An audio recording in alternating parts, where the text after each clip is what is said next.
ಆಯ್ತಲ್ಲ, 2 ತಿಂಗಳು ಆಯ್ತಲ್ಲ. ಏನು ಬೇಡ, ಕೇಳೋದೇನು ಬೇಡ, ಕಾಣುತ್ತೆ ಗಡ್ಡೆ. ಬೇಡ ಬೇಡ ಬೇಡ, ಕೇಳ್ಬಾರ್ದು. ಇದು ಒಳ್ಳೆ ಸೈಜು, ಒಳ್ಳೆ ರೇಟ್ಗೆ ಹೋಗ್ತು ನೋಡಿ. ನಾನು 10 ಲಕ್ಷ ದುಡ್ಡು ಇದ್ರಾಗೆ.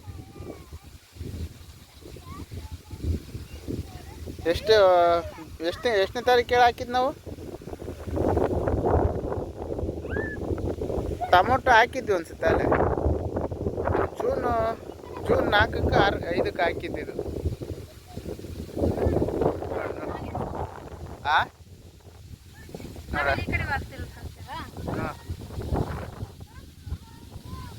ನೋಡಿದ ನೀರು ಹೆಂಗೆ ಬರ್ತೈತ ನೋಡಿ. ಏನ್ರ ಹಿಂಗೆ ಬರ್ತೈತಿ, ಮಳೆ ಬರ್ತೈತಿ ಬರ್ರಿ ಈ ಕಡೆ.